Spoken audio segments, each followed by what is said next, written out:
السلام علیکم، خوش آمدید جماعت ہفتم کے لیے ہم نے آج جس موضوع کا انتخاب کیا ہے اس کا نام ہے تفہیم عبارت۔ آئیے ہم تفہیم کے بارے میں جانتے ہیں۔ بچوں، کہانیاں تو آپ کو بہت پسند ہوں گی اور اکثر آپ نے کہانیاں سنی بھی ہوں گی، کبھی دادی اماں سے تو کبھی نانی اماں سے۔ یقیناً آپ کہانیاں خود بھی پڑھتے ہوں گے اپنی سمجھ کے مطابق۔ جب آپ نے کوئی کہانی پڑھی، آپ نے اسے سمجھا، اسے جانچا اور پرکھا، اور جب وہ کہانی کسی دوسرے کو سنائیں گے تو کہانی سناتے ہوئے اس میں تھوڑی سی تبدیلی ضرور آ جاتی ہے، کیونکہ ظاہر ہے آپ نے اپنے مطابق، اپنی فیلنگ کے مطابق اس کہانی کو سمجھا اور اسے بیان کر دیا۔ جی، تو یہ بات سامنے آئی کہ کسی بھی کہانی یا قصہ کو سن کر یا پڑھ کر اپنے الفاظ میں اپنی سمجھ کے مطابق بیان کرنا تفہیمی عبارت کہلاتا ہے۔ تفہیم کا لفظ فہم سے نکلا ہے، جس کا مطلب ہے سمجھ یا سمجھنا۔ تفہیمی عبارت جب آپ کرتے ہیں تو اس کے لیے کچھ باتوں پر عمل کرنا ضروری ہے، یعنی اگر آپ اس پر عمل کریں گے تو آپ عبارت کی تفہیم کر سکیں گے۔ تفہیمی عبارت کو مکمل کرنے کے لیے ہمیں مندرجہ ذیل باتوں کا خیال رکھنا پڑتا ہے۔ نمبر 1، عبارت کو 2 سے 3 بار اچھی طرح پڑھیں، اور یہ پڑھنا اس لیے ضروری ہے کہ عبارت کا جو مفہوم ہے وہ آپ پر اچھی طرح واضح ہو جائے اور آپ کو اس عبارت کے لکھنے کا مقصد سمجھ آ جائے۔ نمبر 2 ہے، اہم نکات ذہن نشین کر لیں تاکہ تفہیمی عبارت میں اس کے متعلق کوئی سوال پوچھا گیا ہے تو آپ بآسانی اس کا جواب دے سکیں۔ نمبر 3 ہے، عبارت کے آخر میں دیے گئے سوالات کے جوابات کے لیے عبارت کو مد نظر رکھیں، یعنی جو سوالات آپ سے پوچھے جائیں ان سوالوں کے جوابات آپ کو عبارت کو مد نظر رکھ کر دینا ہے۔ آپ کو عبارت سے نہیں ہٹنا، جہاں آپ کی رائے مانگی گئی وہاں آپ اپنی رائے دیں، اور جہاں عبارت سے سوال پوچھا گیا ہو تو وہاں آپ اپنی سمجھ اور فہم کے مطابق عبارت میں سے جواب تلاش کریں اور اسے اپنے الفاظ میں بیان کریں۔ تفہیمی عبارت سے اپنی بات دوسروں کو سمجھانے کا ہنر آ جاتا ہے، یعنی زندگی میں آپ کو تفہیمی عبارت سے فائدہ حاصل ہوتا ہے۔ نمبر 2، آپ کو لکھنے کا فن آتا ہے، یعنی آپ کو لکھنا کیسے ہے، یعنی اتنی بڑی عبارت کو مختصر کر کے کیسے لکھیں گے، اس کا فن آ جاتا ہے۔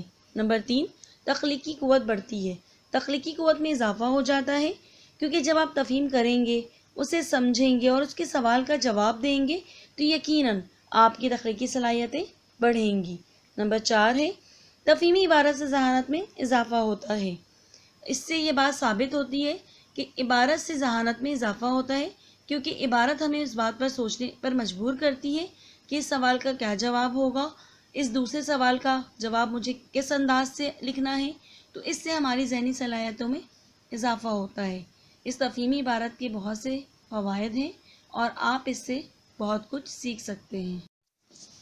بچوں، اب ہم ایک تفہیم مکمل کریں گے جو ہے مسلم سائنسدان، جو کہ آپ کی نردبان کی کتاب کے صفحہ نمبر 56 سے لیا گیا ہے۔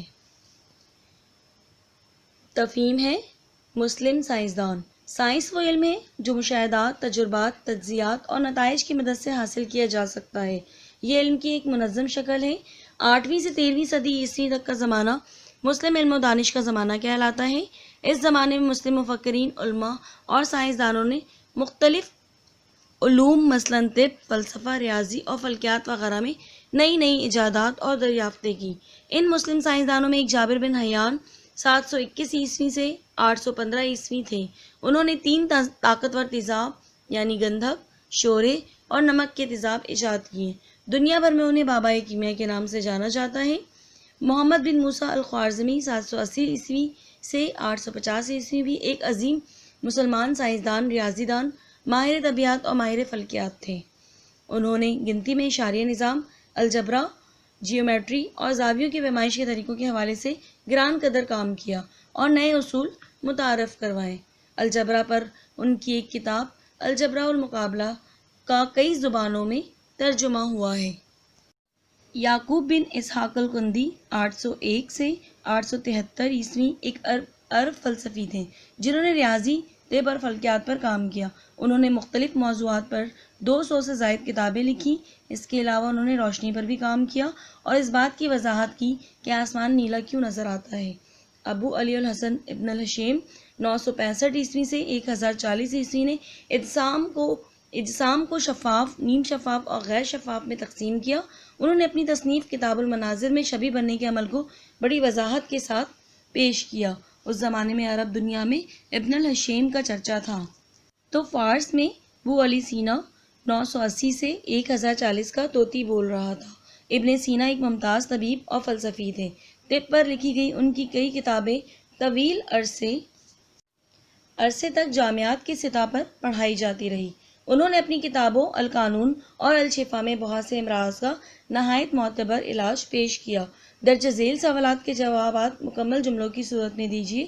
آئیے ہم سوال کے جواب مکمل کرتے ہیں۔ سائنس کسے کہتے ہیں؟ سائنس وہ علم ہے جو مشاہدات، تجربات اور تجزیات اور نتائج کی مدد سے حاصل کیا جا سکتا ہے۔ نمبر 2 ہے مسلم علم و دانش کے زمانے سے کیا مراد ہے؟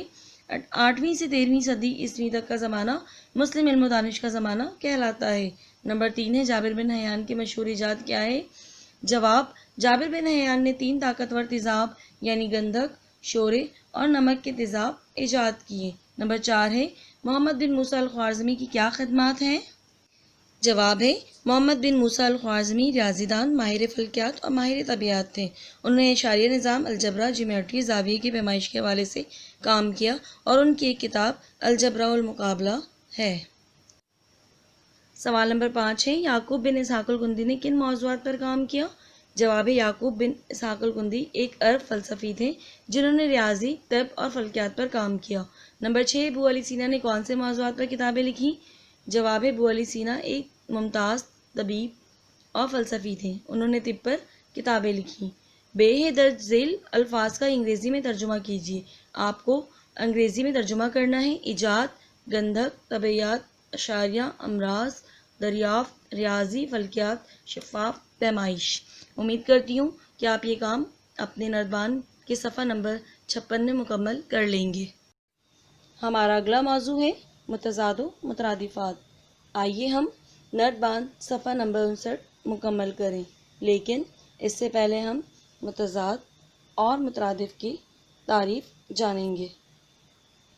مترادف کے معنی، بعض الفاظ آپس میں ہم معنی ہوتے ہیں، اس قسم کے الفاظ کو مترادف کہتے ہیں، جیسے آغاز، ابتدا، امیر، مالدار، آدمی، انسان۔ متضاد الفاظ کی تعریف، بعض الفاظ معنوں کے لحاظ سے ایک دوسرے سے الٹ یا ایک دوسرے کی ضد ہوتے ہیں، جیسے خزاں، بہار، گناہ، ثواب، آگ، پانی۔ آئیے ہم نردبان کا صفحہ نمبر 59 مکمل کریں۔ متضاد و مترادفات، مندرجہ ذیل میں سے متضاد اور مترادفات علیحدہ علیحدہ کیجیے۔ آپ کو 2 کالم نظر آ رہے ہیں، ایک میں آپ کو متضاد الفاظ لکھنا ہے اور دوسرے میں مترادف الفاظ۔ آئیے ہم متضاد الفاظ لکھیں۔ نیکی و بدی، آقا و غلام، اول و آخر، اصل و نقل، انسان و حیوان، مشکل و آسان، امیر و غریب، آزادی و غلامی، شہر و گاؤں، نفع و نقصان، ظاہر و باطن۔ اب ہم مترادف الفاظ لکھیں گے۔ دبلی و پتلی، عقل و شعور، پیڑ و درخت، تلاش و جستجو، آرام و سکون، فلک و آسمان، عزم و استقلال، اہم و خاص، حسن جمال۔ میں امید کرتی ہوں کہ آپ نردبان کا صفحہ نمبر 59 آرام سے مکمل کر لیں گے۔